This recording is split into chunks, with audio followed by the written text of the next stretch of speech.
Yon, what's up po mga ka-DM? Ito nga pala si Joseph. At bago po tayo magsimula, ay shoutout ko lamang ng nag-comment sa last story natin. Si Ma'am Ramilin Asuncion. Sabi niya rito, napakagandang kwento ng buhay.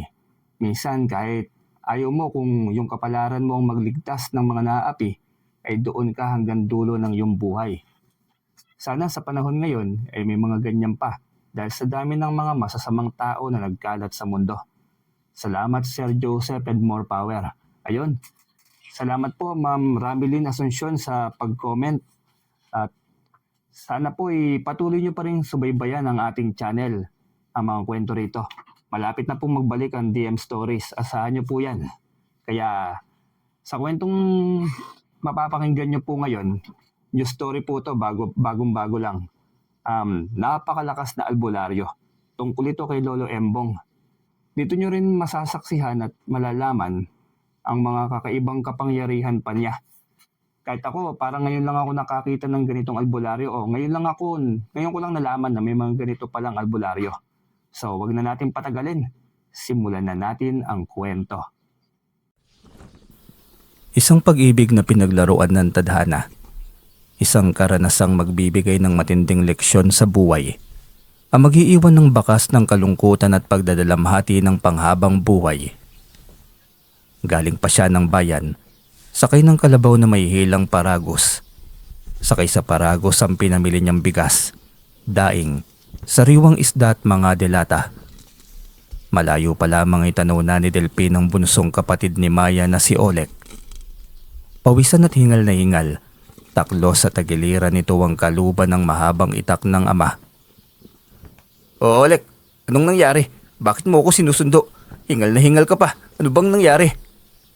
"Kuya Delpin, bilisan mo. Si Ate Maya po. Kailangan niyo po siyang makita ngayon din. Puntahan niyo na po." "Ano ba kasing nangyari sa Ate Maya mo? Olek naman kinakabahan ako kanina pa. Dinagdagan mo pa ngayon." "Bilisan mo na lang po kuya, dali na. Tumakbo ko na sa bahay." "Ikaw nang bahala sa kalabaw at sa mga pinamili ko.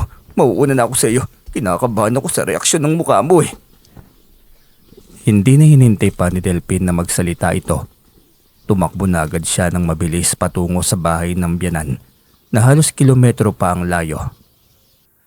"Nailekay, kumusta si Maya? Ano daw bang nangyari? Pinakakaba niyo naman ako Habol ni Delpin ang kanyang hininga. Walang tigil ang pagtakbo niya nang marating lamang ang bahay ng biyanan kung saan sila nakatira ng kanyang asawa na si Maya.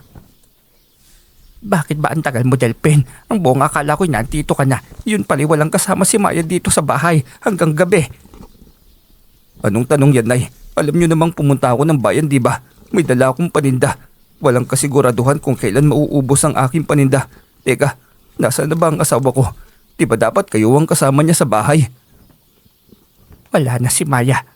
Biktima siya ng aswang." "Ano? Nay, saan kayong lahat? Huwag niyo nga akong binibiro ng ganito." "Besperas kasi ng kasal ni Alma, pinsang buo ni Maya. Siyempre nandoon kaming lahat ng mga kaanak maliban kay Maya siyempre. Pero niyaya namin siyang pumunta. Ayaw niya dahil gabi. Sabi ko naman ibilog at kabilugan ng buwan ngunit ayaw pa rin niya talaga dahil hinihintay ka niya rito." Nasuntok niyang dingding dahil sa galit. Patakbo siyang umakyat ng bahay. Galit na galit ang kanyang puso. Bumungad sa kanya ang katawan ng asawa. Naliligo ito sa sariling dugo. Puno ng kalmot ang muka. "Alam niyong umalis ako. Sana man lamang inuuna niyong kapakanan ni Maya. Bago yan lintik na ano man yan, mga kasiyahan na yan, mga inuman na yan. Ginagawa ko naman ang lahat para sa pamamahay na ito "Wala namang may gusto nang nangyaring yon. Anak ko yan, sino bang may gusto na mapahamak ang anak?" "Naging pabaya pa rin kayo. Alam niyong buntis ang aking asawa. Nay naman, mababaliw na ako nito Hindi siya malugar. Paruot parito siya hanggang sa masuntok niya ang bawat matigas na bagay na madadaanan niya. Maging haligi man yun o dingding, wala siyang pakialam kung nagdurugo ang kanyang mga kamay. "Kung alam lang namin na magyayari ito, hindi na sana kami umalis pa. Pasensya na, Delpin." Aswang ang gumawa, Nay. Sasabihin ba ng mga aswang kung kailan sila sasalakay? Hindi alam ni Aling Lekay kung ano ang kanyang magiging reaksyon. Sa bawat paliwanag nito ay may mga pagsisisi. Gayunpaman ay hindi na may babalik pa ang buhay ni Maya na halos ikabaliw na ng gusto ni Delpin. Wala siyang mapagbuntunan ng galit kundi ang dingding ng bahay. Butas ang mga yon at bawat paglapat ng kanyang kamao. Ngunit hindi naiibsan ang galit ng kanyang puso. Kung alam lamang niya kung sino ang aswang na gumawa nun sa kanyang magina, tiyak na susugurin niya yon para ipaghiganti ang asawa. Buhay ang kapalit sa buhay ng kanyang asawa at anak. Tatatak na ito sa kanyang diwa. Buong buhay niya ilalaan niya ito sa paghahanap ng ustisya para sa kanyang mag-ina. Pagkatapos ng libing ng kanyang asawa, ay wala na siyang ibang ginawa kundi ang maglasing. Ang dating magandang mga pangarap niya iniwalan na ng saysay dahil sa hindi makabuluhang mga gawain niya ay pinunayo ng kanyang biyanan. Naging pabigat na siya sa mga ito. Aba Delpin, hindi na tama itong ginagawa mo ah. Masyado ka nang naging pabigat sa amin. Gusto mo bang habang buhay na lamang na maging pabigat? Dahil sa inyo, namatay ang aking asawa. Kasalanan niyo kung bakit ako ganito ngayon. Kayo ang dahilan kung bakit nawalan na ng saysay ang aking buhay. Alalahanin mong sampid ka lang dito. Kung ganyan ka, ay mas mainam na lumayas ka na lang. Umalis ka na sa tahanan namin. Hindi ka namin kailangan dito. Yan lang naman pala, di lalayas. Hindi naman problema yan eh. Sawa na rin akong makita yung mga pagmumukha ninyo. Haba kung magsalita ito. Ikaw ang problema kung lagi ka nandito tapos pabigat ka lamang sa aming buhay. Kaya lumayas ka na ngayon din. Yun, edi lumabas din ang totoong kulay ninyo. Ngayong hindi ko na kayo mabigyan ng pagkain at pera. Para na lamang kong aso na basta yun na lamang ipagtatabo yan. Parang binibilang mo pa ngayon ng mga binigay mong pera noon ah. Ganyan ka pala, Delpin. Hindi ganun yun, Nay Lekay. Walang halaga sa akin yun. Ang masakit lang ay ngayong wala na akong ginagawa. Parang aso ng trato nyo sa akin. Hindi nyo ba maintindihan? Kamamatay lang ng aking asawa. Wala akong pakialam. Basta umalis ka na rito. Total naman eh, wala na rin naman ang anak ko. Wala na siyang magawa pa. Niligpit niya ang kanyang mga gamit. Nilakbay ang kahabaan ng makipot na daan. Hindi alam kung saan ang destinasyon. Hindi niya pwedeng iwanan ng lugar. Paano niya may paghihiganti ang kanyang asawa sa asubang na pumaslang dito? Malayo na rin ang kanyang nilakbay. Nasa kabilang baryo na siya ng lugar nang may madaanan siyang kubo. Napatingin siya roon. Umuusok ang saingan. Ibig sabihin ay may tao sa loob. Nagpasya siyang mangapit bahay. Magpapahinga sandali dahil sa sobrang sakit na ng init sa katanghaliang tapat. Bukod pa doon ay hindi na rin niya alam kung nasaan na siya. Wala naman kasi siyang balak na lisanin ng lugar. Kaya kung saan na lamang siya nakarating. Isang matandang lalaki na may puti at mahabang bigote. Wala nang ngipin ng matanda kaya nguya ito ng nguya. Nagtaka ito kung bakit siya naroon. Sino ka ba? Anong kailangan mo? Magandang araw po, ako po si Delpin. Pasensya na po lolo, makikisilong lang sana. Sobrang init ng panahon eh. Sisilong lang po ako rito. Bakit ako magtitiwala sa'yo? Anong mali ko? Kung may masama ka palang balak, umalis ka na lang, hindi kita kilala. Naku po, hindi po ako masamang tao lolo. Ako pa nga po ang nawalan eh. Sobrang saklap nang nangyari sa buhay ko lolo. Anong ibig mong sabihin? Magkwento ka nga. Parang may mabigat kang pinagdaraanan. Sige lang, ikwento mo para maibsan naman. Pinaslang ng asawang ang asawa ko lolo. Winasakan siya at kinuha ang anak namin na 5 buwan pa lamang ang gulang. Biktima ka rin ng mga angkan ng mga abwak. Talagang wala nang ginawa ang mga yun, kundi ang magasik ng kasamaan. Hindi na matapos-tapos ang kasamaan ng mga hayop na yan. Ano pong mga abwak, lolo? Wala po akong ideya sa kanila. Angkan sila ng mga aswang. Kaya hindi ko sila tinitigilan hanggat sa hindi ko maubos ang angkan nila dito. Marami pa sila, pero pakaunti na rin. Balang araw, tiyak na lalabas din ang naghahari-harian sa angkan na ito. Biktima ka rin po ba, Lolo? Yung mga aswang na yan ang sumira sa buhay ko, Lolo. Ay, halika, pumasok ka dito sa loob. Ako nga pala si Lolo Embong mo. Pag ka nang mahiya pa sa akin, pwede mo akong ituring na pamilya. Halika na. Salamat po, Lolo. Sa tindi ng init ngayon, buti na lamang dito ako nakisilong sa iyo. Mukhang may makukuha akong makabuluhang kaalaman tungkol sa mga abwak na aswang na yan. Oo, pansin ko rin na iba ang init ngayon kaysa noong mga nakaraang taon. Ay, halika na. Samahan mo ako sa tanghalian. Nilagang saging nga lamang at bagoong ang tanghalian ko. Ayos na po yun, Lolo. Masarap nga po yun eh. Inihain ng matanda ang nilagang saging sa kanyang harapan. Pares niyo ng bagoong na nilagyan ng matanda ng bagoong na may sili. Sarap na sarap silang nilalandakan yon. Kalagitnaan ng kanilang pagkain nang biglang magkuwento si Lolo Embong tungkol sa karanasan ng mga aswang o sa mga karanasan sa mga aswang na abwak noong kabataan nito. Kaya hanggang ngayon, hindi pa ako tapos sa pagtugis ng mga aswang na yan ay dahil sa hindi ko matanggap ang ginawa niya sa aking ina at sa kapatid. Matindi rin pala ang karanasan niyo sa mga aswang, Lolo. Sobra. Hindi ko malimutan yon. Liga ng basketball sa aming baryo. Siyempre, binatilyo ako kaya sumali ako para maglibang na rin. Huling laban yon. Ang aming grupo ang panalo. At para ipagdiwang nag-inuman ng buong grupo. Umuwi akong lasing.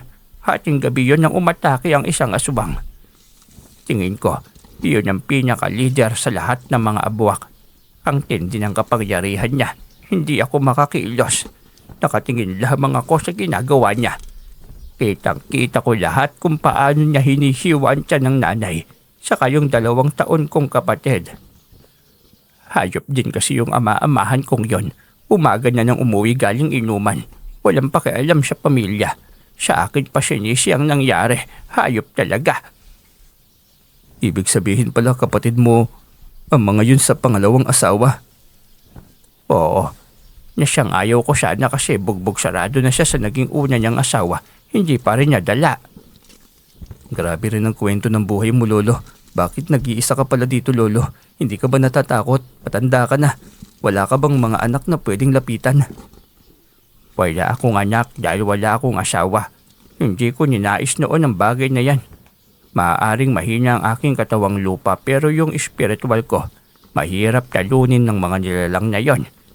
Takot pa rin sila sa akin kapag ginamit ko ang aking kapangyarihan. Isa akong albularyo. Tuwing Martes at Biyernes maraming dumarayo rito sa akin. Kahanga-hanga, isa ka palang albularyo, Lolo.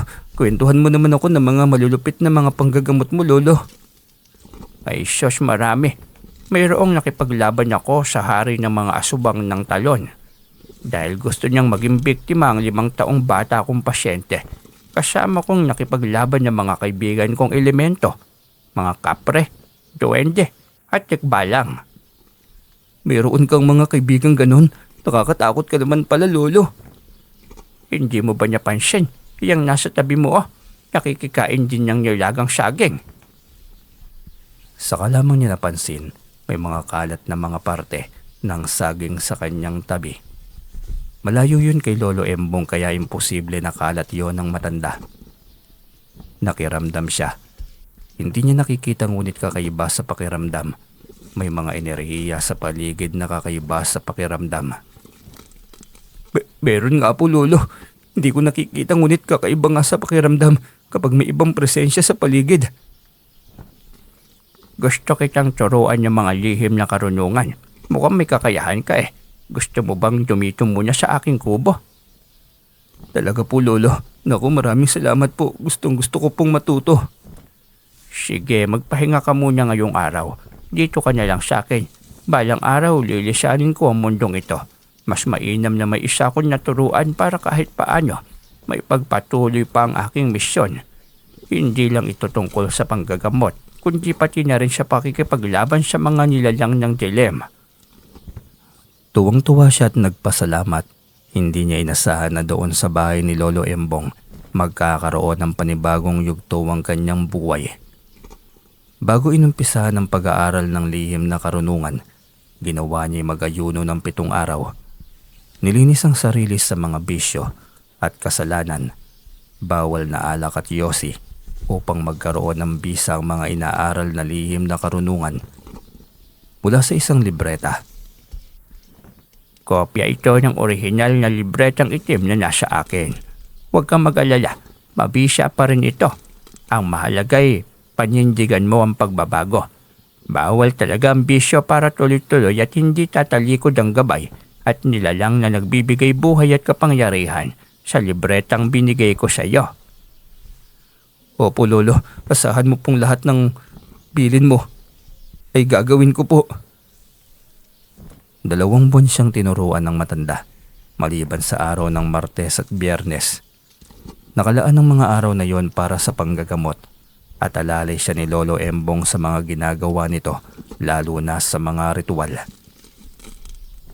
Kaya sa bawat araw na naging alalay siya sa panggagamot ay marami na rin siyang natutunan. Pinaghalong ritual at lihim na karunungan o orasyon. Naging kilala rin siya ng mga pasyente ni Lolo Embong. Hanggang sa 2 na sila ng matandang gumagamot sa mga pasyente. Umaga pa lamang ay may dumating na pasyente, isang 5 buwang buntis na babae. Nakangiwi habang haplos ang tiyan, halatang nasasaktan ng sobra. Agad niya itong nilapitan. Naalala niya rito ang kanyang asawa. Ganito kalaki ang umbok ng tiyan nito nang mabiktima ito ng aswang. Agad niya itong tinanong kung ano ang problema nito. Naninilaw ang balat mo. Hindi mo ba iniinom ang suplemento na nire-reseta sa'yo ng kumadrona sa baryo? Tiyak naman akong libre yun ah. Umiinom po ako, sobra-sobra nga ang binibigay na bitamina sa akin ng kumadrona. Kaya wala pong araw na hindi ako umiinom. Kumpleto po ako. Kapag ganyang balat at kulay ng mata, isa lang ang dahilan yan. Posibleng may hepa siya, Lolo Embong. Ganyan ang madalas sabihin ng profesional eh. Hepa, wala po akong bisyo, saka gulay lang palagi ang ulam ko. Vegetarian po ako, paano ako magkakaroon nun? Malinis po ako sa katawan. Kung ganun, anong karamdaman yan? Aswang ang may gawa nito, walang iba. May mga abwak na namang umaaligid sa iyo. Lagi kang mag-ingat, maging mapili ka sa mga kinakaibigan mo. Mahirap magtiwala sa mga estranghero sa panahon ngayon. Madalas nagigising ako sa mga pagaspas ng pakpak sa bintana ng aking kwarto. Minsan mga yabag naman ng paa sa aming bubong. Aswang na naman. Anong gagawin natin sa mga yan, Lolo? Akong bahala. Pasasanibin natin ang kaluluwa ng aswang na yon sa katawan nitong babae. Agad na ginawa ng matanda ang ritual. Nakaalalay siya rito. Gamit ang orasyon at ugat ng kahoy na kulay itim na sa katandaan. Gadangkal ang haba nito. Matigas na parang bakal. Iyon malamang ay ugat ng puno ng tagum. Idiniin yon ni Lolo Embong sa tiyan ng babaeng buntis. Umusal ng dasal sa hangin. Ilang sandali pa'y naguhumiyaw na ito sa sobrang sakit. Nagwawala at galit na galit. Ano bang kailangan mo sa akin? Bakit mo ba ako iniistorbo sa pahinga ko? Magtatanong ka pa? Kilala mo naman ang babaeng ito, hindi ba? Nandito ang pagkain ko.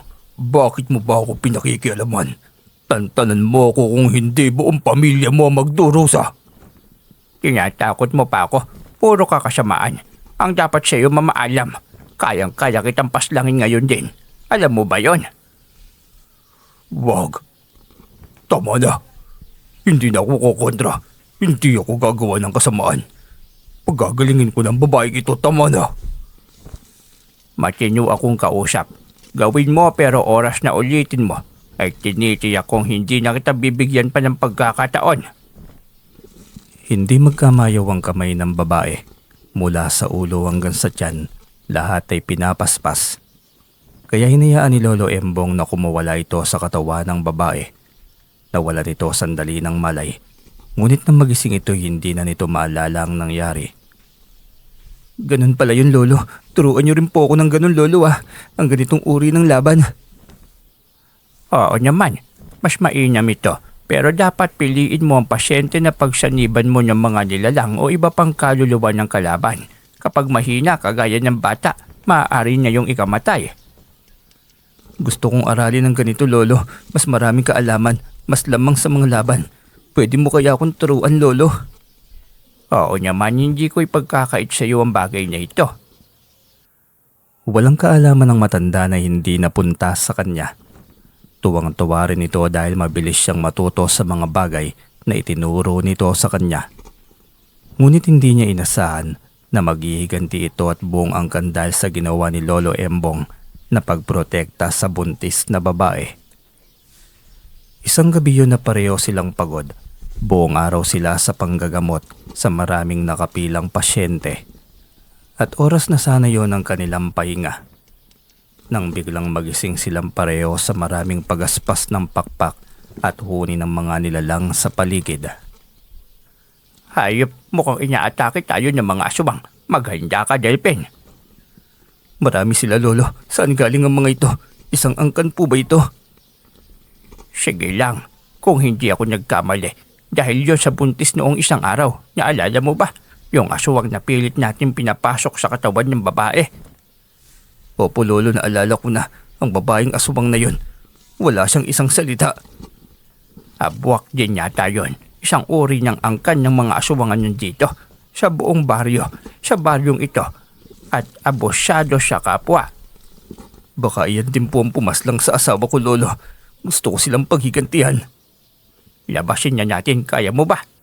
Opo, Lolo, kaya ko na po. Agad silang pumunta sa labas. Bit-bit ni Lolo Embong ang mahabang itak niya. Nakasunod siya sa matanda. Walang ibang depensa sa sarili kundi ang kaalamang itinuro ng matanda. Sa'yo itong itak, mas kailangan mo ito. Tinanggap niya yun at nagpasalamat sa matanda. Nang tuluyang makalabas ng bahay, ay doon niya unang nasaksiyan ng mga uri ng aswang na saan yung uwak lamang lahat. Tila isang langay ng mga uwak na sumasalakay sa kanila at nang makita silang palabas ng bahay ay isa-isang sumalakay ang mga ito. Nagulat siya nang pumutok bigla ang daliri ni Lolo Embong nang bigla nitong tirahin ng isang aswang. Nalaglag ito sa lupa. Kitang-kita niya kung paano ito bumagsak. Nagulat siya sa kanyang nasaksiyan. Hindi na siya nakalaban pa dahil nakatunganga na siya sa galing ng mga kilos ni Lolo Embong. Napahiyaw na lamang siya nang bigla siyang atakihin ng nilalang na hindi niya napaghandaan. Subalit mabilis din siyang naidepensa ng matanda. Napaslang nito ang abwak na sumalakay sa kanya. Ngunit nagkaroon siya ng matindi at malalim na sugat dahil sa matalim na kuko at tusok ng abwak. Makipaglaban ka, hawak mo ang itak. Yan ang gamitin mo. Opo, Lolo, naaliw kasi ako sa galing mo. Yung daliri niyo po pumuputok. Hay nako, balak mo ba na alamin ito? Lolo, ang dami niyo po yatang tinatago sa akin. Ituro mo naman sa akin ang mga yon. Tumapa ka, Delphin. Biglang utos ni Lolo Embong. Mabilis niya yung sinunod, kaya hindi siya natamaan ng mga sumalakay sa kanya. Walang alinlangan ng mga yon ang inusala ni Lolo ng panalangin. Sabay ang mga itong nagsipagbagsakan sa lupa at ng hina. Nang makahumay saka lamang din siya nakipaglaban sa marami pang nilalang. Bawat uwak na nagtatangkang sumalakay ay pinaghahampas niya ng itak. Unti-unting lumiliit ang bilang ng kalaban, hindi dahil namamatay kundi dahil tumatakas. Bitbit ang katawan ng mga naging biktima, lalo na sa baril ni Lolo na daliri lamang nito. Hinayaan na lamang ni Lolo Embong na makatakas ang mga yon. Nang makitang iilang walang buhay na ang mga abwak na lamang ang nasa labas ay nagpasya na agad si Lolo Embong na pumasok na sa bahay. Lolo, iiwanan ba natin ang mga yan dito? Oo, hayaan mo yan. Kukunin naman nila ng lahi nila yan eh. Hindi natin sila ililibing, Lo. Bakit tayo ang maglilibing? Hayaan natin ang pamilya nilang gagawa. Tayo pa nga asulin nila eh. Gusto nila yan. Susugod-sugod sila dito. Akala mo naman may malakas na panlaban. Ihahatid lang din pala nilang kanilang mga buhay. Natawa siya sa sinabi ng matanda. Totoong mabilis talunin ng mga aswang. Lalo na kung ang mga ito'y ordinaryong aswang lamang. Malakas sila. Mahirap makipagbuno kapag nasaan yung tao dahil malangis ang katawan. Gayunpaman, kahit sa pangalan ng Diyos ay nanghihina ang mga ito.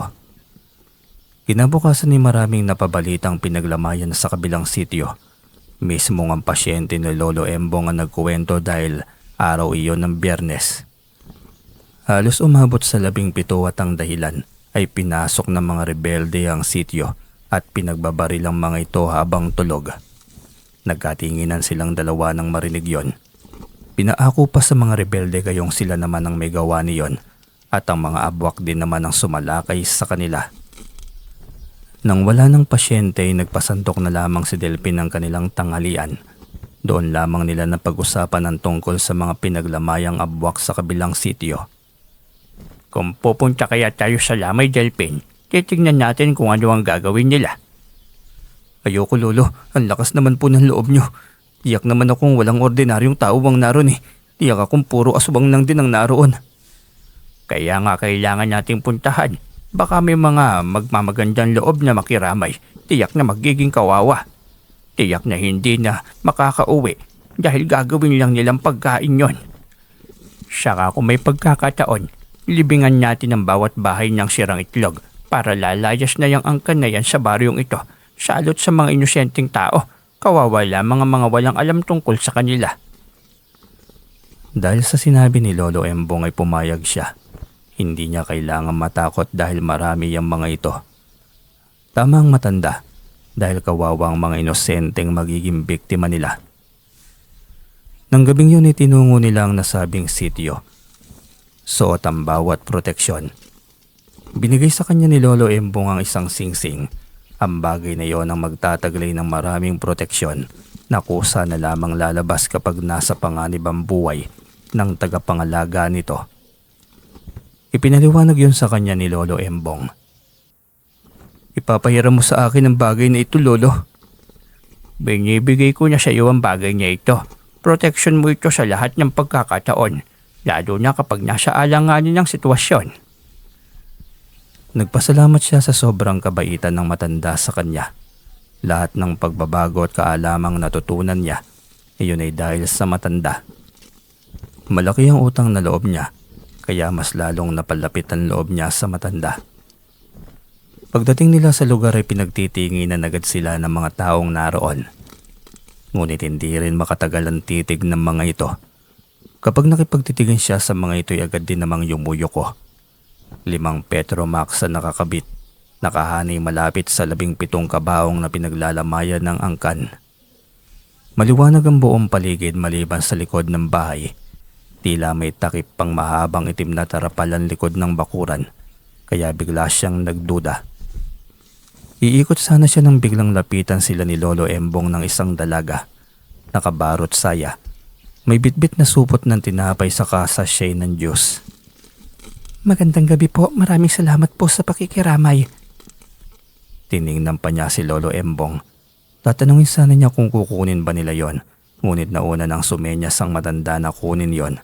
Kaya nagpasalamat siya sa dalaga. Walang anuman. Dito kayo muna para naman hindi kayo mapagod sa pagtayo. Giniya pa siya nito sa bakanting upuan. Maraming naroon pero parang tahimik. Kakaibang sulyap lamang ang makikita niya sa mga ito, ngunit patay ideya lamang siya. Lagatik ng mga madyong, pagbalasan ng baraha at kalansing ng mga barya, yun lamang yata ang maririnig sa paligid. Biglang siniko siya ni Lolo Embong kaya napatingin siya sa matanda. Nang tingnan niya ito'y sumenyas ito sa mga dumating na mga bisita. Mga kabataan, 3 binatilyo ang dumating. Sinalubong yun ng tila ama ng isa sa mga binatilyong yon. Mula sa kanilang kinaroroonan ay malinaw nilang narinig ang pag-uusap nito. Ganyan dapat anak, maging masunurin ka. Ang batang masunurin sa magulang, laging may pagpapala. Basta tuto pa rin yung pangako mo, tatang. Kapag natupad yun, taon-taon ako magbibigay ng pasalubong sa'yo. Kailan ba ako nangako na hindi tinutupad? Yung kay Ate Brenda mo, hindi ba naibigay ko yun sa kanya? Tuwang-tuwang reaksyon ng binatilyo. Kinakabahan siya kung anong binabalak ng mag-ama. Nakangisi lamang itong nakatingin sa dalawang binatilyo na bisita ng anak. Ang mabuti pa anak, busugin mo muna sila para kahit paano'y masaya naman sila. Ngumisi ang anak na kinilaya naman ng ama. Doon pa lamang ay mahalata na ng matanda ang kakaibang senyasan ng mga ito. Kaya gusto ko magpunta dito Parang may kakaiba talaga. Kita mo na, may kakaiba talagang magaganap sa gabing ito. Huwag mong iwala ang tingin mo sa mga batang yan. Opo lolo, iba talagang angkang ito. Hindi matigil-tigil ang kasamaan. Kailangan nating gumawa ng paraan para magapi sila. Maganap tayo mamaya ng paraan kung paano natin maililibing ang mga dala nating sirang itlog ng manok. Ganito na lang lolo. Ako na maglilibing ng mga sirang itlog sa bawat silong ng bahay ng mga pamilyang abwak. Ikaw nang bahala sa buhay ng mga batang yan. Mabilis na tumango si Lolo Embong sa kanilang napagkasunduan. Tatalikod na sana siya nang pigilin siya ng matanda. Bakit po lolo? Gumamit ka ng tagabulag para hindi ka mahirapan sa misyon mo. Napaloob niya yan sa singsing o sa alin mo lamang yung dasal na orasyon dito. Nagpasalamat siya at umalis na sa kanilang kinaroroonan. Nagkunwari siyang tutungo sa dilim para umihi. Ngunit hindi na siya nakabalik dahil binilisan na niya ang kanyang misyon. Nagmamadali ang bawat kilos niya at nang matapos iyon ay agad siyang bumalik sa pwesto nila ni Lolo Embong. Ngunit ito naman ang hindi na niya mahagilap. Inikot niya ang kanyang tingin upang hanapin ang matanda. Wala ito sa paligid ng bahay. Maging ang dalawang binatilyo ay wala rin. Pagtalikod niya kanina ay kumakain pa ang dalawang binatilyo. Ang bilis ding nawala ng mga ito. Naghanap siya ng paraan kung paano mahanap ang matanda at ang dalawang lalaki. Kailangan niyang bilisan bago pa man siya mahuli. Inikot niya ang kanyang tingin at nang masigurong abala ang lahat ay agad niyang ginamit ang kanyang tagabulag. Sa likod ng bahay agad siya nagtungo. Hindi nga siya nagkamali at naroon ang matanda. Gumagamit din ito ng tagabulag at naroon ang dalawang binatilyo. Walang malay. Agad niyang nilapitan ang matanda.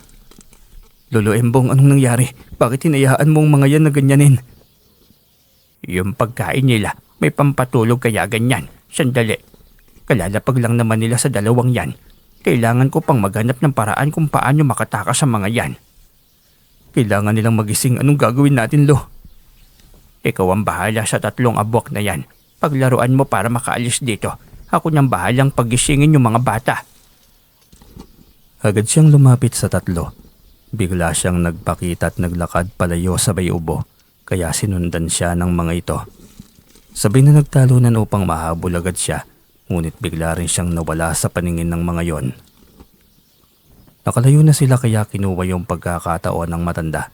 Nilapitan ito ang dalawang binatilyo. Ginising gamit ang orasyon. Makalipas ang ilang sandali ay nagising na ang dalawang binatilyo na puno ng pagtataka. Anong nangyayari? Bakit nandito tayo sa dilim? Saka bakit may malaking palayok dito? Mga asubang yata ito eh. Mabuti naman at gising na kayo. Kung hindi, iluluto kayo sa malaking palayok na yan nang hindi nyo namamalayan. Mga asubang nga kayo. Tama ang hinala namin. Hindi ako asubang. Yung nagdala sa inyo dito at nagbigay ng pagkain sila ang asubang. Niligtas ko lang kayo kaya bilisan nyo na. Tumakas na kayo. Dito kayo dumaan. Mabilis na bumangon at nagtakbuhan ng mga binatilyo sa daang kanyang itinuro. Hindi nakapagpasalamat ang mga ito. Ngunit inisip na lamang din na matanda na dahil na rin sa takot at pagkabigla. Kaya wala na sa isip ng mga ito ang magpasalamat. Makalipas ang ilang sandali, bumalik ang mga abwak at sa pagkakataong yon ay 5 na sila. Nakasunod dito si Delpin na hindi napapansin ng mga ito dahil sa bisa ng tagabulag na ginamit niya. Nasaan na? Nasaan na ang lulutuin natin para sa buong kaanak bukas ng umaga? Nandito lang yun bakit biglang mga nawala? Anong uri ba ng pampatulog yun nilagay mo? Di ba sabi ko tapangan mo? Bakit nagising ka agad? Inubos ko na nga lahat ng yun kaya imposible na magising agad ang mga yun. Baka may kumuha sa kanila dito Sira, sinong kukuha sa kanila? Walang kwenta naman, palpak. Saan natin ngayon nahanapin ang mga yon? Hanapin na lang natin. Mukhang pinaglalaroan tayo eh. Tiyak akong hindi pa yun nakakalayo. Sinubukan ng mga ito na sundan ng dalawang binatilyo. Inamoy-amoy ng mga ito kung saan pwedeng dumaan. Nagulat na lamang si Lolo Embong dahil alam ng mga ito ang dinaanan ng dalawa. Mabuti na lamang at di sila kayang amuyin ng mga ito dahil sa gamit na tagabulag, kaya hindi sila nito mahuhuli kapag ganoong sitwasyon. Mabilis niyang hinarang ang daan, ngunit doon lamang niya nasaksiyan ang kakaibang kakayahan ng mga abwak. Daig nito ang bulate sa lupa. Mabilis itong nakahukay ng lupa at pumasok roon. Nilakbay nito ang daan sa pamamagitan ng paggawa ng lagusan sa ilalim. Ang iba naman ay agad na nag-anyong uwak. Agad nagliparan upang sundan ng dalawang binatilyo. Lumapit siya kay Lolo Embong na nakatingala sa mga nagliliparang abwak. Diyan sila dumaan, Lolo Embong.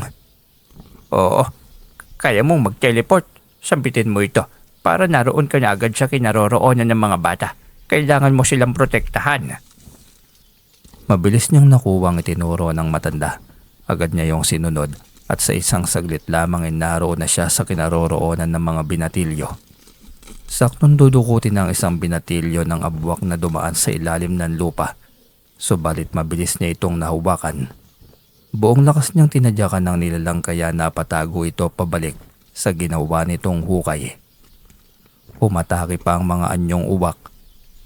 At sakto namang pagdating ni Lolo Embong. Kayong dalawa, tumakas na kayo. Malapit na kayo sa mga kabahayan na may kuryente. Doon kayo humingi ng tulong na magpalipas ng gabi para maging ligtas kayo. Doon lamang nagpasalamat ang dalawa at mabilis na kumaripas ng takbo. Hindi gumamit ng kung anong orasyon si Lolo Embong at maging siya. Labang lakas sa lakas.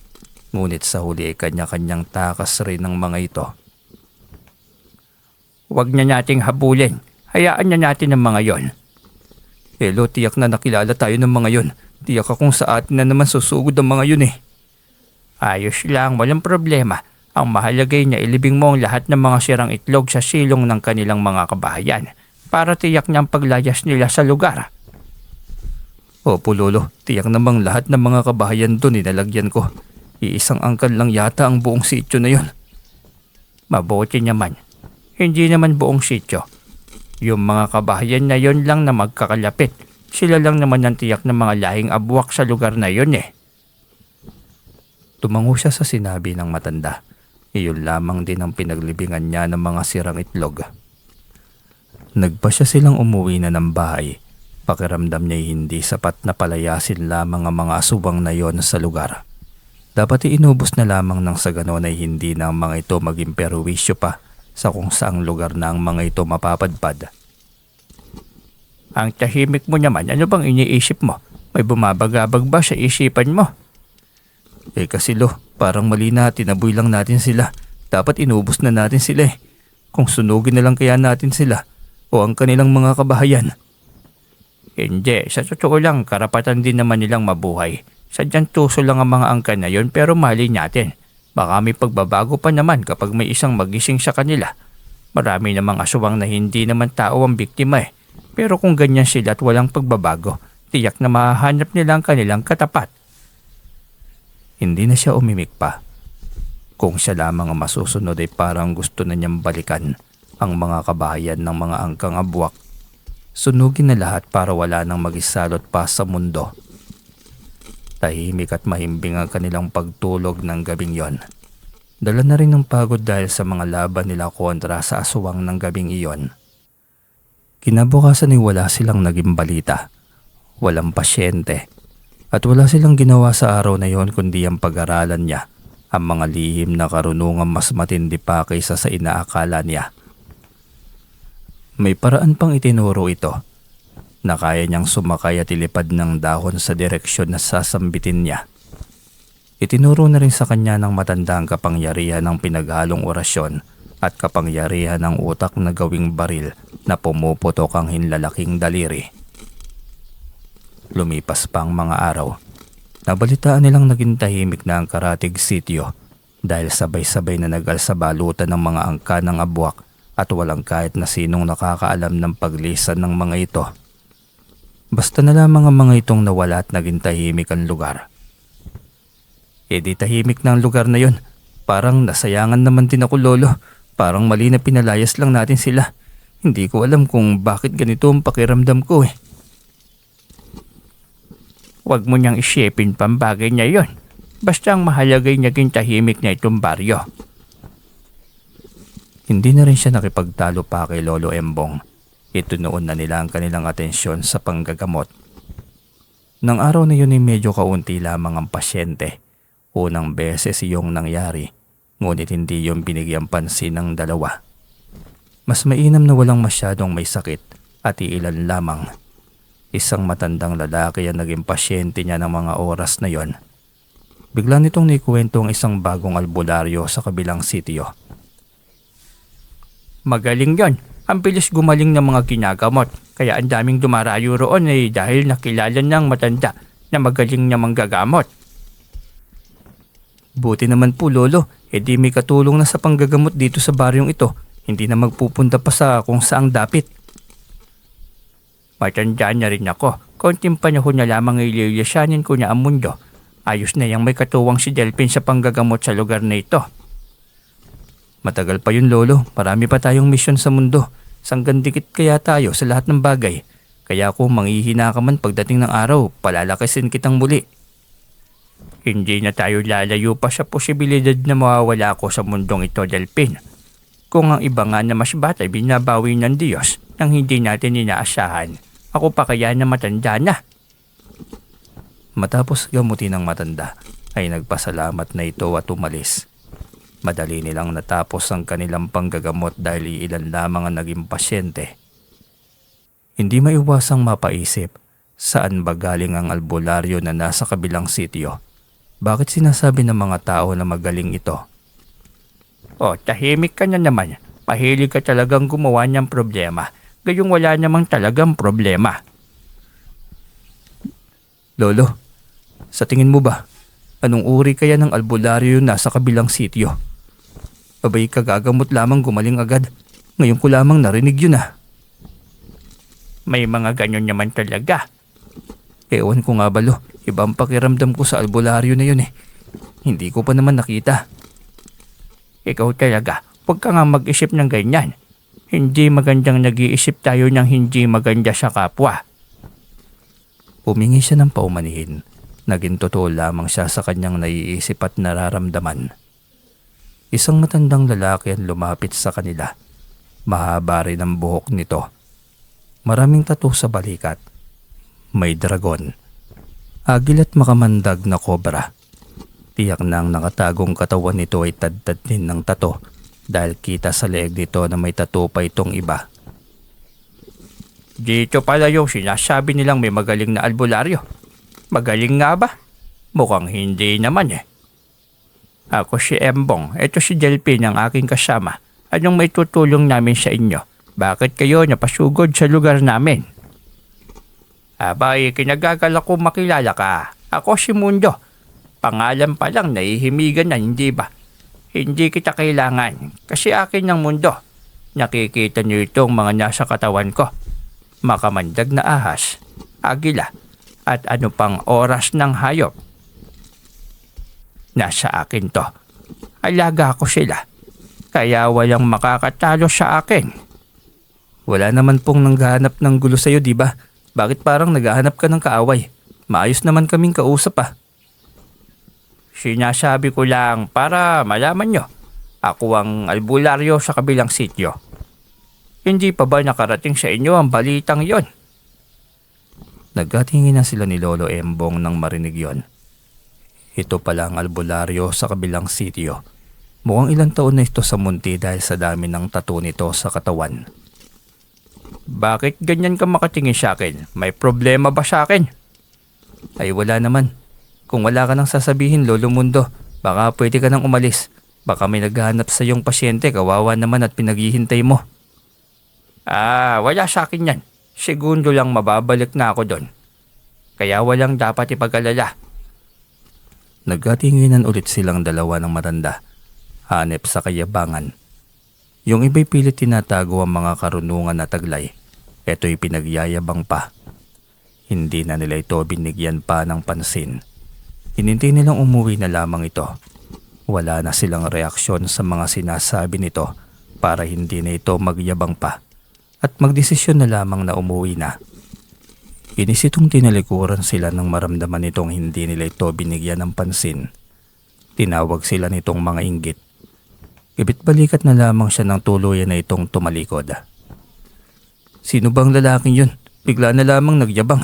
Iniinggit tayo. Akala naman ikainggit-inggit siya. Nainggit ka naman. Pag matiyag tayo, hindi man ako sigurado. Tiyak akong may iba sa lalaking yon. Ibang pakiramdam ko sa katauhan ng lalaking yon eh. Tugma sila ng pakiramdam ni Lolo Embong. Gayon pa man ay hindi sila sigurado kung tunay ang kanilang hinala. Hindi nila pinakialaman ng mga kilos ng matanda. Basta panggagamot ang ginagawa nito, walang magiging problema. Hanggang sa lumipas ang 1 buwan. Nabalitaan na lamang nilang maraming nagkasakit sa baryo na hindi maintindihan. Tila hawa-hawa ito at sa hangin nagmumula. Maagap na inalam yon ni Lolo Embong. Isang malaking ritual na may kasamang pag-aayuno. Yun ay upang malinaw niyang malaman ang sanhi at kung tao man o elemento ang may gawa. Malinaw na ipapakita ang imahe sa kanyang diwa. Mataman lamang na nagmamasid si Delpin sa lahat ng ginagawa ni Lolo Embong. Isa pa ito sa kailangan niyang aralin pagdating ng araw. Matapos ang mahabang ritual, biglang nagmulat si Lolo Embong ng kanyang mga mata. Nagtaka siya kaya nagtanong ito. Ayos ka lang po ba, Lolo? Ano pong nangyari? Itinaas nito ang kanyang kamay at muling pumikit kaya tumahimik na lamang siya. Naghintay na matapos ang ritual ng matanda. Biglang nagmulat ulit ng mga mata si Lolo Embong. Sa pagkakataong yun ay napambura ito sabay palatak. Bakit po ba, Lo? Ano po bang problema? Sabihin niyo po sa akin. Ang hayop na mundong yon. Siya lang naman ang may pangalan nitong lahat. Napakasama ng taong yon. Mapanlin lang. Siya ang may gawa nitong sakit na kumakalat ngayon. Yun po bang ibig mong sabihin, Lo? Oo. Siya't wala nang iba. Kailangan natin siyang pahintuin. Ang daming mga inosenteng buhay ang mawawala kung hindi natin ito maaagapan. Nakipagkasundo siya sa nilalang niyang dilim. Ang walang kaluluwang si Mundo. Kagagawa ng kadiliman ng sakit na kumakalat ngayon. Kaya walang sinumang doktor ang makakagamot nito. Gabi ngayon, tamang-tama, Lo. Puntahan natin ang bahay ng matandang yon. Sugurin natin para matapos na ang kasamaan niya. Handa ka ba sa labang espiritual? Malakas yon. Pinuno ng mga abwak yon kaya tiyak akong maraming hawak na kapangyarihan yon. Sa dami ng naituro mo sa akin, Lolo, tiyak naman akong lahat ng mga yun ay nasa isipan ko na. Kayang-kaya kong gamitin yun sa personal na buhay. Tama yan, Delpin.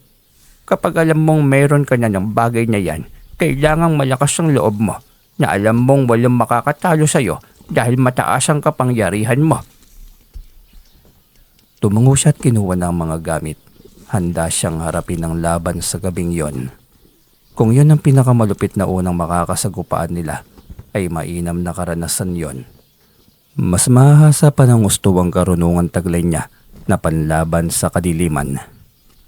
Agad nilang tinungo ang bahay ng matanda. Walang dalang kung ano, gamit lamang ang lihim na karunungan at ang taglay na kapangyarihan dahil sa anting-anting na nasa kanilang katawan. Teleport ang ginawa niya kaya halos isang iglap lamang ay naroon na siya. Si Lolo Embong ay sakay ng dahon patungo sa nasabing lugar. Kaya naghintay pa siya ng sandali at saka lamang nagparamdam ng nasa tabi na niya si Lolo Embong. Saktong nasa posisyon ng pagre-ritual ang matanda. Sobrang lakas ng pandaman nito na kahit hindi sila lumikha ng ingay ay naramdaman pa rin sila ng matanda. Sinong nandyan? Alam kong may tao dyan. Magsalita kayo. Ang talas ng pandama mo, matanda. Pero kami lang naman ito. Tiyak naman akong kilala mo na kami. Humalakak ito nang makilala nito ang kanyang boses. Tinapat lamang nito ang mga palad nito sa mga kandila at sabay na ang mga itong nangamatay. Muli itong humalakhak. Liwanag ng Petromax ang nagsisilbing liwanag nila. Kitang-kita niya kung paano lumulutang sa ere ang matanda. Nagbabaga ang mga mata nito at galit na pasalin-salin ang tingin sa kanila. Hayop ka! Pinagkanulo mo ang mga inosenteng tao. Iyon ang layon mo kaya ka napunta sa lugar na ito. Sinong may sabi sa iyo na hindi ako taga rito? Ako ang pinuno ng mga nilalang na tinaboy mo sa lugar na ito. Kung inakala mong naubos mong palayasin lahat ng aking angkan, nagkakamali ka. Dahil silangang bahagi lamang iyon, marami pa rin ang sakanluran. At ako na siyang sentro ng sityong ito. Ang matagal kong pananahimik at pagpapalakas ay bigla ang lumantad. Ikaw palang pinuno ng mga abwak, ha? Tama-tama, ang tagal kong hinintay ang pagtatagpong ito. Kapag napaslang kita, wala na rin ang angkan ng mga abwak. Muli itong humalakhak, sabay ikot sa ere ng 7 beses. Nagulat silang pareho nang sabay na nabuhay ang 7 nilalang na nakaguhit sa bawat parte ng katawan nito. Malaking kobra, dragon, agila, leon, tigre, taong paniki at buwaya. Lahat ng mga yon ay nakahanay sa tabi ng punong abwak. Parehong pulang mga mata, mabangis na naghahanda ng pagsalakay. Tumilaok ang malaking kobra sa bibuga ng kamandag nito sa kanilang kinaroroonan. Mabilis naman silang nakailag sa pangunang atake ng kalaban. Parehong hindi inaasahan na ganong kalaban ang kanilang makakasalambuha. Ngayon lang ako nakasalambuhan ng ganito, Lolo. Paano natin kalalabanin ng ganitong mga nilalang? Hindi ko nga rin inasahan to, Delphin. Mag-usap na kayo. Paano niyo malulusutan ang mga mababangis kong alaga? May hirapan kayong kalabanin kahit ang king cobra na aking alaga. Pareho silang tahimik lamang nang magsalita ito. Ilang sandali pa'y bumulong na sa kanya si Lolo Embong. Gamitin mo ang tagabulag, saka isipin mong hindi totoo ang hawak niyang mga alaga. Itib na kapangyarihan yan kaya walang laban sa ating kapangyarihan ng ganyan. Tumango siya. Tama si Lolo Embong. Higit na nananaig ang kapangyarihan ng liwanag.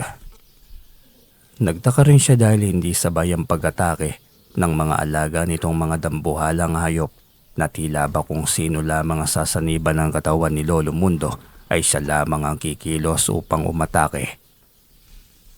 Nang mapagtanto yun ay isang plano ang kanyang ginawa. Yun ay ang sabay na pag-atake sa mga nilalang upang mabilis maubos ang mga ito. Ngunit biglang sumalakay ang napakaraming uwak. Dumaan sa bintana at ang iba'y pagkadapo sa sahig ay naging anyong tao. Mas lalong napahalakak si Lolo Mundo nang makita ang mga alipores niya. Bigla siyang nangamba para sa kanila ni Lolo Embong. Paano kung hindi nila makaya ang mga kalaban? Ngunit nagulat siya nang biglang yumanig ang malaking silid na yon nang pinagpag ng 3 beses ni Lolo Embong ang kanyang kanang paa. Napapaupo ang mga nilalang sabay takip ng tenga na para bang nakakabingi iyon. Ang mga uwak ay mabilis na nagsitakas sa labas ng bahay.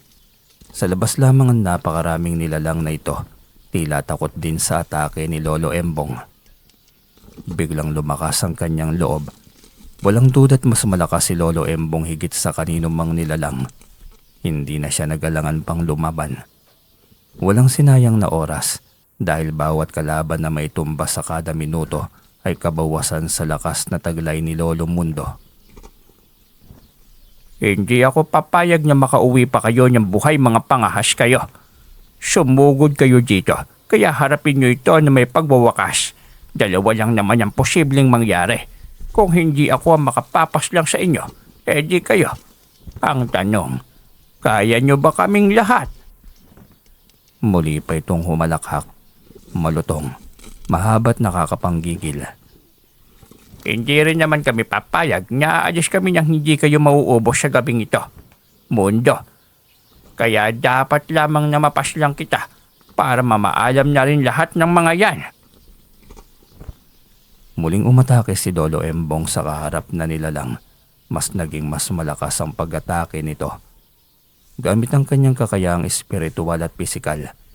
Napapasigaw ito tuwing matatamaan ng malakas na pagdapo ng mga kamao ni Lolo Embong sa katawan niya.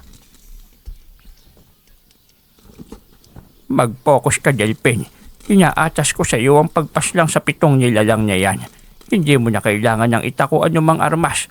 Gamit lang ang kapangyarihan ay kaya mong puksain ang mga yan. Bigla niyang naisip ang orasyon para gawing abo ang isang alaga ng kadiliman. Iyon ang ginamit niya nang muling umatake ang isa sa mga alaga ni Lolo Mundo. Sa mga sandaling iyon ay mabilis na umatake sa kanyang isang agila.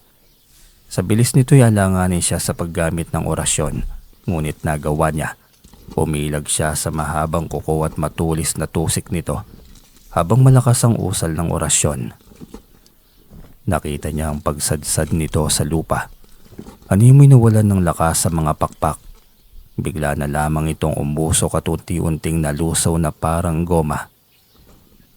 Lumakas lalo ang kanyang loob nang makita yon. Dapat ay nasa 1 metro ang layo bago ang mga ito maabot ng kanyang orasyon.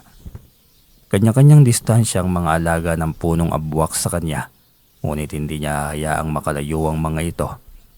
Hindi rin niya hayaan na makalapit at makaatake. Biglang umatake ang tigre at leon ng sabay. Subalit bago pa tuluyang makalapit ang mga ito ay tagumpay niyang naiusal ang dasal kaya sabay ang mga itong napaluhod sa kanyang harapan. Galit na galit si Lolo Mundo nang makita ang mga itong unti-unting nalulusaw. Umuusok hanggang sa tuluyang naglaho. Halos magwala ng matanda. Nang makitang kalahati halos ng alaga nito ay lusaw na at naging usok na. Umanda ka sa akin. Nagbabayarin kita sa ginawa mo sa aking mga alaga. Hindi ako papayag na walang hustisyang makukuha ang mga yon. Huwag kang makinig sa halimaw na ito, Delphin. Gawin mo ang inuutos ko. Ubusin mo ang mga yan. Na kaya mong paslangin ng iba. Kakayanin mo silang lahat. Mapaslang mo man ako. Hindi ang taong binigyan ko ng kaalaman sa aking mga lihim at sa aking pagkatao. Habang nakipaglaban si Lolo Embong kay Lolo Mundo, inarap naman niya ng buong loob ang mga kaharap na halimaw. Bawat pagkamatay ng isang nilalang ay kabawasan niyon sa lakas na mayroon ng matanda. Kaya ng 2 na lamang ang naging alaga nitong natira, mas lalong naging mahina ito. Kaya mabilis itong nagapi ni Lolo Embong. Wala na itong kawala pa. Tuluyan ng nagapi ni Lolo Embong nang magapi niya ang lahat ng alaga nitong halimaw. Lolo Embong, nagawa natin. Napuksa natin ang pinuno ng mga abwak. Wala na siya. Ang galing mo, Lolo. Magaling ka rin. 2 tayo ang may gawa. Kung bakit natin natalo ang lalaking iyon. Opo, Lo. Wala nang pinuno pa ng mga abwak. Oo, pero sino kayang tinutukoy nitong nilalang? Sino ang pinagbilinan nito ng kanyang ibang kapangyarihan at katungkulan? Tiyak akong katulad din nilang abwak, Lolo. Baka apo o pamangkin niya. Basta hindi yun nalalayo sa kanya. Alam ko, pero saan naman natin hahanapin? Sino ang nilalang na yon? Babae ba o lalaki? Wala tayong ideya. Malalaman din natin yan, Lolo. Kusang darating yan. Ngayon pa ba nawala na si Lolo Mundo? Tiyak na bigla na lamang lilitaw yun. Sana sa madaling panahon malaman natin at magapi bago pa muling makagawa niyang masama. Sang-ayon siya sa sinabi ng matanda. Sana lang ay madali nilang mahanap. Pero kahit siya hindi alam kung sa anong paraan. Pasukan na kaya marami na namang guro sa kanilang baryo ang darayo. Kada taon may bagong voluntaryo. Umpisa pa lamang ng pasukan ay marami na agad ang kababalaghang nangyayari. 2 bata ang nawawala. Hindi matukoy kung nasaan ang mga ito. Ang huling pangyayari bago ang mga ito nawala ay sumakit ang tiyan, iba-ibang tahanan at magkasunod na oras. Maging ang mga tanod ng baryo ay tumulong na sa paghahanap ng mga bata hanggang sa matagpuan ang mga ito sa parehong lugar. Sa isang ilog, nakalutang at wala ng buhay. Halos maimatay ang mga magulang ng mga ito nang makita ang sinapit ng mga bata. Nang malaman ni Delphin ang nangyari ay pinuntahan niya ang mga bata. Paghawak niya sa ulo ng isa ay nabitawan niya itong bigla. Nagtaka si Aling Nora na ina ng bata. Huling-huli nito ang kanyang reaksyon kaya tinanong siya nito. Bakit, Mang Delphin? Ano pong meron? Hindi normal ang ikinamatay ng inyong anak. Hindi sila basta umalis lamang ng bahay niyo sa kalaliman ng gabi. Ano bang ibig mong sabihin? Tinangay siya ng aswang. Ginamitan ng itim na kapangyarihan. Itong katawan ng bata, hindi ito tunay. Lamat ito. Batubalani ang hawak niyong katawan ng bata. Ano yon? Hindi ko maintindihan. Anong batubalani? Batubalani o katawan ng saging. Ang katawan ng bata ay nasa aswang na. Baka nga nakain na. Mas lalong napahagulgol ang Ale. Sa kabilang bahay ay ganoon din ang sinapit ng bata. Magkaklase ang mga ito at parehong mabait at tahimik sa klase. At hindi siya nagkamali ng hinala. Pareho ang mga itong pinalitan na ng katawan ng saging. Naging alerto siya sa posibilidad. May bago na namang naglipa ng aswang. Kung hindi siya magkakamali ay lahi pa rin ito ng abuwak. Ito lamang naman ang mga aswang na naglipa na sa buong bayan at baryo. Alerto siya sa posibilidad. Kailangan niyang sabihin kay Lolo Embong ang lahat. Ito lamang ang kanyang kaalyansa sa pagtugis ng mga nilalang ng dilim. Kaya ito lamang ang kanyang pwedeng lapitan at hingaan ng tulong. Isang hapon, habang nag-iigib ng tubig ay naabutan niya ang dalagang guro na naglalabas sa balon. Magalang ito. Malayo pa lamang ibinati na siya nito. Hindi ka dapat naglalabas sa ganitong oras, ma'am. Delikado dito sa amin kapag ganitong oras na. Ma'am Mona po. Salamat sa pag-alala. Hindi ko alam yan eh. Ma'am Mona, ang daming naglipa ng aswang sa lugar na ito. Mabangis at walang takot pumaslang. Kaya dapat hindi kayo nagpapagabi sa ganitong lugar. Ganun po ba? Nabalitaan ko nga ang 2 batang na aswang daw. Mag-aaral ko yun eh. Ganun po ba? Talamak kasi ang mga aswang dito, ma'am. Hihintayin na lang kita. Baka mapahama ka pa. Mas mabuti nang may nakatingin sa iyo. Baka bigla ka na lamang atakihin dito ng aswang. Talaga po? Salamat po. Ang bait nyo naman dito. Sa susunod, umaga ka na lang maglaba. 4:00, puno na ng mga naglalaba dito. Sama-sama sila para masigurong ligtas. Sige po, gagawin ko. Makikisama ako sa kanila tuwing madaling araw. Hinintay niya itong matapos. Nag-aagaw na ang liwanag at dilim bago ito natapos. Sinundan niya ito at nang malapit na ito sa bahay na inuupahan nito ay nagpaalam na rin siyang didiretso na. Salamat po, kuya. Tumango siya't diretso nang naglakad. Naisip niyang lumingon sa gawin ng dalaga. Ganun na lamang ang gulat niya nang makitang wala na ito. Wala pang minuto nang maghiwalay sila ng landas. May kalayuan pang bahay na inuupahan nito ngunit naroon na ito papasok sa pinto. Biglang nagtayuan ang kanyang mga balahibo. Hindi yun basta hinala lamang. Aswang ang bagong guro. Isa pang hinala ang nabuo sa kanyang isipan. Ito ang may pakana ng pagkawala ng 2 mag-aaral dito. Hindi niya pwedeng patagalin pa ang masamang gawa nito. Kailangan niyang putulin na habang maaga pa. Nang gabing yun ay kinausap niya si Lolo Embong. Sinabi dito ang nangyari. Kung totoo yung hinala mo, ngayon din magmamatag tayo sa kilos ng babaeng yon. Kailangan nating mahuli niya mas maaga ang mga nilalang na gumagawa ng dilim at mali sa baryong ito. Samahan mo po ako sa bahay niya, Lolo Embong. Gusto kong madiskubre mismo ng 2 mga mata ko ang totoong pagkatao ng babaeng yon. Pagkatapos nilang kumain ay doon na ang kanilang destinasyon. Nasa kusina lamang ang dalaga. Sa harap nito yung mga sulatin para sa lesson plan nito. Abala ito sa ginagawa nito. Wala naman kakaiba sa mga kinikilos niya. Niloloko mo ko eh.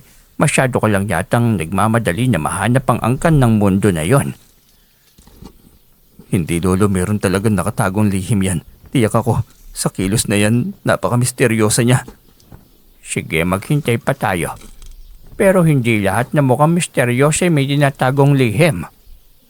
Pagkatapos ng ginagawa niyan, tiyak akong lalabas na yan para maghanap ng biktima. Mula sa kanilang kinaroroonan ay malinaw nilang nakikita ang pagliligpit ng dalaga ng mga gamit. Pinatay na rin ito ang ilaw, kaya alisto silang naghintay sa labas nito. Subalit hating gabi na wala pa ring senyales na lalabas iyon. Wala, Delphin, maling hinala ka na naman. Ang sarap na sana ng tulog natin ngayon eh. Pero lolo, hindi ako maaaring magkamali. Nakita ko ang kakaibang kilos niya. Biglang bumukas ang bintana kasabay ng pagtalo ng isang nilalang. Alisto si Lolo Embong na ipako nito sa pinagbagsakan nito mula sa bintana ang nilalang. Nagmadali silang lumapit dito. Umusal pareho ng proteksyon laban sa posibleng ibabato nitong itim na dasal. Sa ilalim ng liwanag ng buwan ay malinaw nilang nakikita ang reaksyon ng mukha ng dalaga. Magulo ang buhok, nanlilisik ang mga mata. Mahaba ang mga kuko nito at nagbabadyang sumugod sa kanila. Hindi ka niya makakaalis dyan. Huwag mo niyang ipilit. Totoo nga palang hinala ni Delphin. Ayoko pang magtiwala ng una eh. Nagkakamali kayo ng kinakalaban. Hindi niyo pa ako kilala. Pagsisisihan niyo ang pagpasok niyo sa buhay ko. Hindi man namin kilala ang angkan mo. Ang mahalagay matapos na ang kasamaan mo sa mundong ito. Ikaw ang pumaslang sa dalawang mag-aaral, tama ba ako? Humalakhak ito.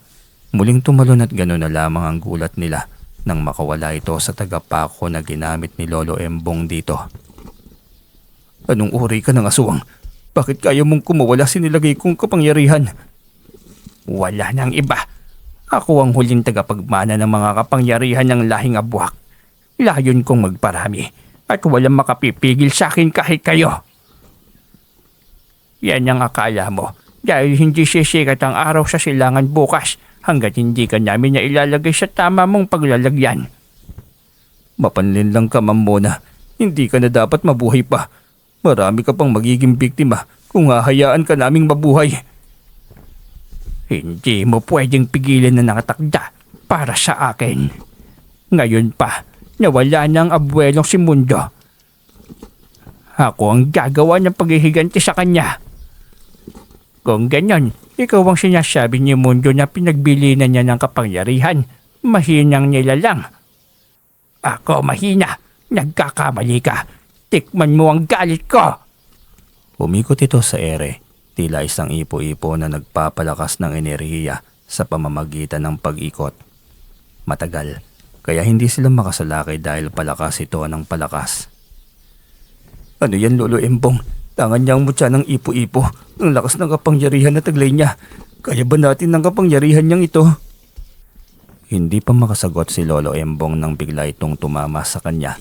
Sa lakas nito ay tumalsik pa siya sa dingding ng lumang bahay.